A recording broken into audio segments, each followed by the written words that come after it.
السلام علیکم گائز، تو امید کرتی ہوں آپ سب خیریت سے ہوں گے۔ Welcome back to my channel. تو چلیے شروع کرتے ہیں ایپیسوڈ نمبر 47۔ چینل کو سبسکرائب ضرور کیجیے گا۔ وقت گزرتا جا رہا تھا کیونکہ وقت کا کام ہے گزرنا۔ لیلا کی حالت، اس کا لہجہ دن بدن اسفند کے ساتھ خراب ہوتا جا رہا تھا۔ پڑھائی اس نے چھوڑ دی تھی اور اسفندیار خان نے اب اس کو مخاطب کرنا چھوڑ دیا تھا۔ لیلا کے وہ الفاظ کہ اس نے اس کا استعمال کیا ہے رات کو اس کے کانوں میں ہتھوڑے کی مانند گونجتے۔ اور لیلا، اس نے تو بس اپنے آپ کو ایک کمرے تک ہی محدود کر لیا تھا۔ سب کو لگتا تھا وہ ٹھیک ہو جائے گی، جیسے اسفند کے ساتھ اس نے قبول کر لیا۔ لیکن ان دونوں کی زندگی کو تو بس اللہ ہی جانتا تھا۔ ایک کمرے میں رہتے ہوئے بھی وہ ایک دوسرے سے انجان رہتے۔ لیلا کی زیادہ کوشش یہی رہتی کہ وہ اسفند کو دیکھے بھی نہ، اور اسفند اپنے دل کے ہاتھوں مجبور رات رات بھر اسے تکتا رہتا۔ باہر کی دنیا کے لیے تو ان کی زندگی اب ٹھیک تھی، لیکن اصلی حال وہی جانتا تھا۔ کیسے ایک کمرے میں رہتے ہوئے بھی وہ اپنے جذبات، احساسات اور غصہ قابو میں رکھتا۔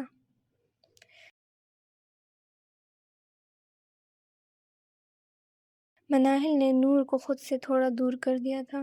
اب نور اپنے الگ کمرے میں رہنے لگی تھی اور طیبہ بیگم اور زہرا بیگم ہی اس کے زیادہ کام کرتی، کیونکہ مناہل کو یہی ٹھیک لگ رہا تھا اور نور کو اور زیادہ پیار دے کر تیمور کو کوئی اور موقع نہیں دے سکتی تھی۔ اس کی اب ہاؤس جاب شروع ہو چکی تھی، اسی لیے وہ زیادہ وقت ہسپتال میں ہی گزارتی۔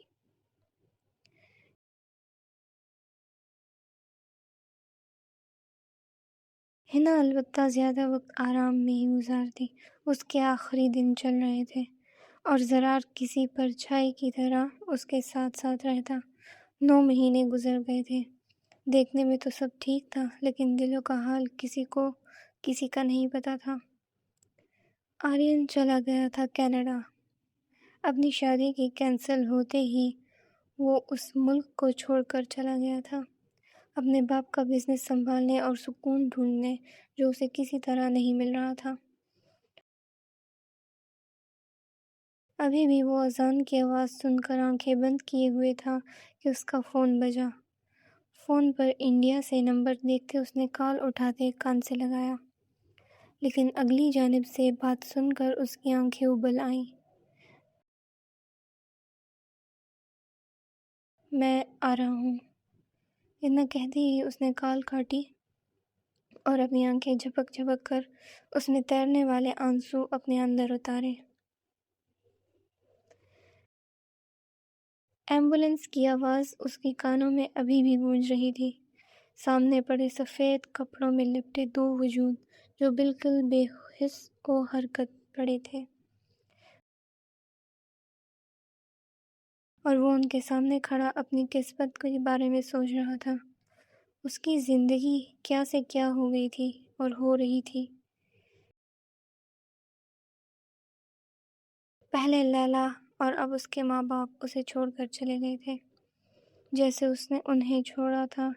اس کی ماں کے لاکھ روکنے پر بھی وہ نہیں رکا تھا۔ وہ انہیں چھوڑ کر کینیڈا چلا آیا اور اب کچھ مہینے یہاں کا بزنس سنبھالنے اور سکون ڈھونڈنے ہی لگا تھا کہ اب اس کی زندگی پھر سے ایک الگ ہی امتحان میں آ گئی تھی۔ لوگ آ کر اس سے مل رہے تھے، آنسو بہا رہے تھے، اور وہ بس مشرا صاحب اور کویتا جی کی لاش کو دیکھ رہا تھا۔ ایک پارٹی سے آتے وقت ان کا بری طرح سے ایکسیڈنٹ ہو گیا تھا، جس کی وجہ سے وہ دونوں اس دنیا کو ہمیشہ کے لیے چھوڑ گئے تھے۔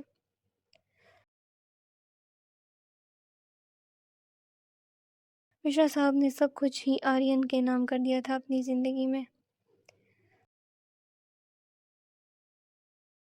اپنے ماں باپ کی آخری رسومات ادا کر کے وہ اپنے وہی پرانے کمرے میں بیٹھا تھا۔ وہ والا آرین نہیں رہا تھا۔ بڑی داڑھی اور تھوڑے لمبے بال، سگریٹ کی شدت سے کالے ہونٹ، اور بہت بدلا بدلا سا لگ رہا تھا۔ آس پاس پھیلی گہری خاموشی، جیسے کوئی سانس بھی لے گا تو آواز آئے گی۔ وہ چپ چاپ بیٹھا سامنے کھڑکی سے نظر آتے چاند کو دیکھ رہا تھا۔ ایک خاموش آنسو اس کی آنکھ سے پھسل کر کمٹی میں جذب ہوا۔ وہ اب اور یہاں نہیں رک سکتا تھا، جلد سے جلد یہاں سب ختم کر کے واپس جانا چاہتا تھا۔ دوسری جانب ہسپتال کے کوریڈور میں زرار بے چینی سے ٹہل رہا تھا۔ طیبہ بیگم اور زہرا بیگم کے ساتھ ساتھ مناہل بھی کھڑی اپنی بہن کے لیے دعا کر رہی تھی۔ رات کا کھانا کھاتے ہی اچانک ہنا کی طبیعت خراب ہوئی اور وہ سب کو ہسپتال لے تو پتہ چلا ڈیلیوری کا وقت تھا۔ مناہل اسی ہسپتال میں جاب کرتی تھی، اس لیے وہ بھی ان کے ساتھ آئی تھی۔ اللہ سے دعا کرو بیٹا، سب ٹھیک ہوگا، زہرا بیگم نے مضطرب سے کھڑے زرار کو تسلی دی۔ طیبہ بیگم تو بس بچے کے لیے ہی دعا کر رہی تھی۔ جی انشاءاللہ چچی جان۔ ابھی زرار نے اتنا ہی کہا تھا کہ ڈاکٹر باہر آئی۔ زرار اس کی طرف بڑھا۔ ڈاکٹر، میری وائف ٹھیک تو ہے نا؟ زرار نے بے چینی سے سوال کیا۔ اس کے انداز پر ڈاکٹر مسکرائی۔ جی جی سب ٹھیک ہے، ماں اور بچہ دونوں بالکل ٹھیک ہیں، اور مبارک ہو بیٹا ہوا ہے۔ یا اللہ تیرا لاکھ لاکھ شکر ہے۔ ڈاکٹر کے بتاتے ہی سب نے شکر کا سانس بھرا۔ Thank you so much doctor, کہ ہم مل سکتے ہیں؟ جی جی بالکل۔ ڈاکٹر کے جاتے ہی وہ سب اندر بڑھے۔ اندر جاتے ہی زرار بنا کسی کو دیکھے اپنی بتائی جان کے پاس گیا، جو انہیں ڈھال سے مسکرا رہی تھی۔ اس کی طرف جھکتے اس کے سر پر اپنے لب رکھے۔ نرس نے سفید اور نیلے کپڑے میں لپٹے معصوم اور بے حد پیارے اور صحت مند بچے کو طیبہ بیگم کی گود میں ڈالا۔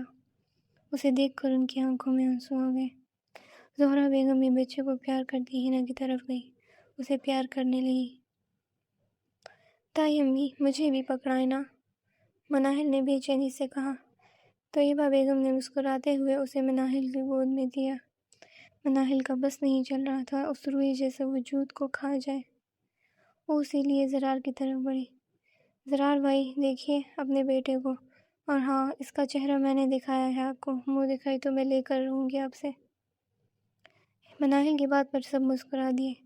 کیوں نہیں مناہل، جو چاہیے وہی دوں گا۔ اس نے بے حد نرمی سے اس نازک وجود کو گود میں لیا۔ زرار کو ایک الگ احساس ہوا، ایک عجیب سا، وہ باپ بن گیا تھا، یہ احساس ہی نیا تھا۔ ہنا نے تھک کر اپنی آنکھیں موند لی، اور باقی سب بہت خوش تھے۔ میں تائے جان اور باقی سب کو کال کرتی ہوں، پھر مجھے اور بھی نیک ملے گا، مناہل خوشی سے کہتی لیلا کو کال ملا گئی۔ To be continued. تو گائز مجھے پتا ہے اتنے دنوں بعد اتنی چھوٹی ایپیسوڈ، لیکن بس 50 ایپیسوڈز ہی رہتے ہیں، مطلب 50 تک میں اس ناول کو اینڈ کر دوں گی، تو بس ابھی تھوڑا تھوڑا ہی ہوگا، تھوڑے تھوڑے ایپیسوڈ ہی ہوں گے، اور امید کرتی ہوں آپ سب لوگوں کو یہ ناول پسند آیا ہوگا اور آ رہا ہوگا۔ انشاءاللہ اینڈ بھی آپ لوگوں کو پسند آئے گا۔ میرے ساتھ ہی رہیے اور چینل کو سبسکرائب ضرور کیجیے گا۔ تھینک یو، کامنٹس میں بھی بتائیے گا۔ ملتے ہیں نیکسٹ ایپیسوڈ میں، تب تک کے لیے اللہ حافظ۔